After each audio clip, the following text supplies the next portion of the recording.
Laba. Ką jūs? Aš atsidarau antrą dėžės pakopą. Aš neįsivaizduoju. Čia pas manęs nėra šansų šiandien parodyti, ką aš turiu. Vis dėlto šiandien dar jums galimybę atvykti. Vietoje apsižiūrėti, ką mes matom internete, tai greičiausiai gal kokį,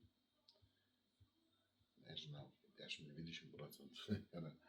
Dar dėžės yra visas neiškrautos. Tai žodžiu, galvoju, ką jums pasiūlyti. Dar iš tų dėžių tokį gražų peiliuką. Gražų, fainą, su odiniu dėkliuku tokiu. Peilis įsistato taip. Laikosi taip. Peiliukas toks. Gražus miško reljefas. Medžiotojas. Aišku, peilį rekomenduoju, labiau gal žvejui, nes peilis gana plonai suvestas. Medžiotojui, gal ir nieko, bet žvejui tai super. 65 euriukai.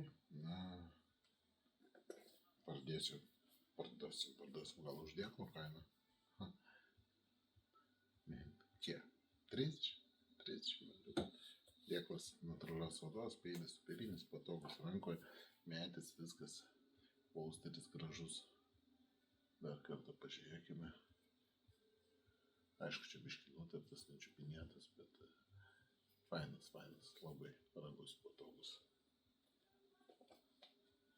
Rašote mum ir tai bus jūsų. Iki.